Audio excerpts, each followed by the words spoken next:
And joining me now from Ramat Sharon in central Israel is retired Colonel Miri Eisin, the former head of IDF Combat Intelligence and the former advisor to Prime Minister Ehud Olmert. Miri, thank you so very much for being with me here this morning. I want to start by asking, a statement was put out just yesterday, being Sunday, that 4 million shekels is now going to be given as a project that will be launched to urgently renovate over 4,000 shelters in the north. Surely this is a little too late? You want to do whatever you can do at any stage along the way. When we look at the numbers, I don't look at the 4 million shekel. This is about the intent. Batya, we're trying to protect our civilians. We're trying to protect the citizens and the people in the state of Israel. We're trying to protect the poor people of the Gaza Strip that Hamas have put in the forefront.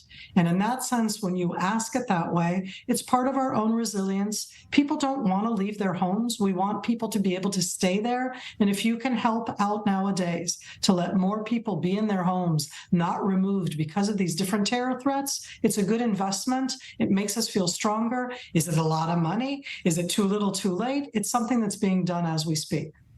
Right, and with regards to the renovating of thousands of these shelters, but also the fact that the United States has said that it's willing to put out loans for its citizens in Lebanon, can we assume that the combination of this means that something imminent and perhaps more escalatory than what we're currently seeing is going to begin with Hezbollah in the north?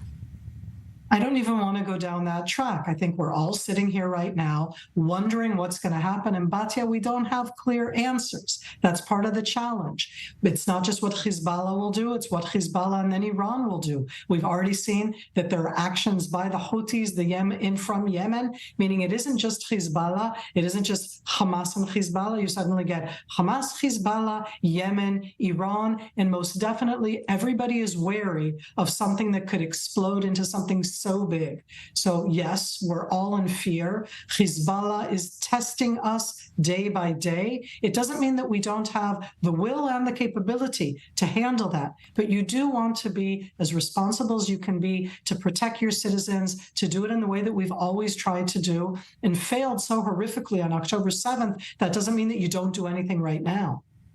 Miri, stay with us, because speaking of the topic of Israel's northern border, I do want to cross now to our correspondent, Mary McAuliffe, who is standing by for us near the Israel-Lebanon border.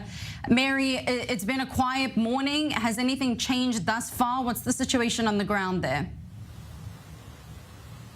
No, Batya, we don't really have any changes here. Now it's been about 20 hours since we had sirens in northern Israeli communities. Where those sirens sounded was due to a mortar attack yesterday in the afternoon. That's actually this community right behind this hill, Yiftach, where sirens did ring out in the day, but no injuries were reported. Yiftach, of course, is a settlement. It is an area in northern Israel that has been completely evacuated. It's one of 42 communities in this area where residents have been told to flee to safer parts of the country. We also spoke to one of the residents who are deciding to remain here. There are about some 5,000 residents, it's estimated, that are still staying here in their homes, and we can take a listen to what she had to say about why they're staying here in the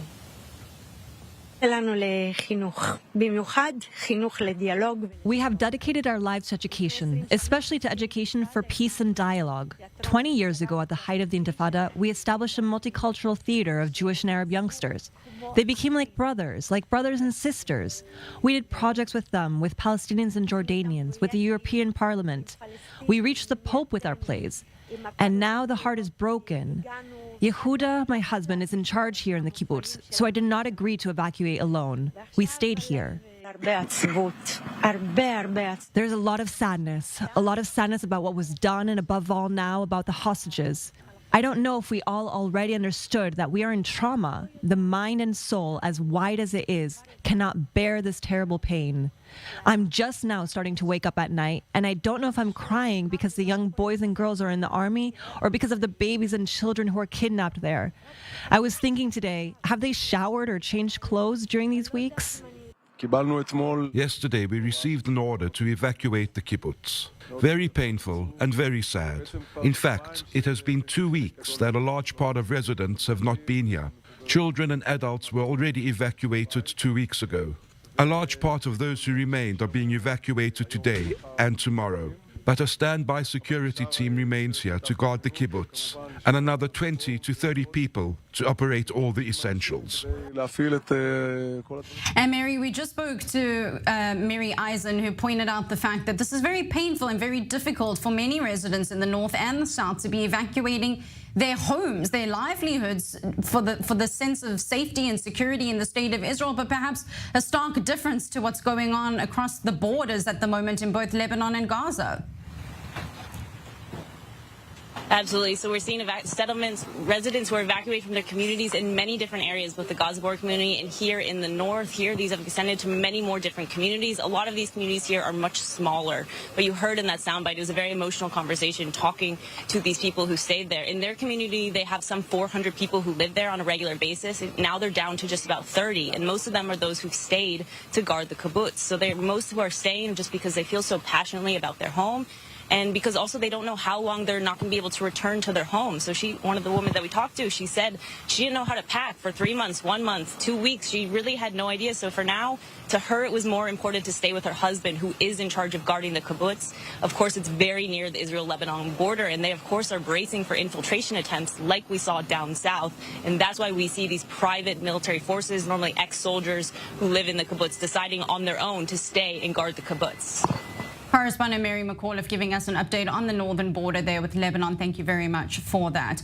And still with me from Central Israel is retired Colonel Miri Eisin, and here in studio our senior defense correspondent Jonathan Regev. Jonathan, El Al, Israel's national airline carrier, perhaps the only airline that is still flying up and down to and from Israel, says that they have brought over 30 tons, hundreds of thousands of dollars of equipment for the war effort. What exactly is it that they're bringing to the front lines? Everything, beginning with armored vehicles, vests for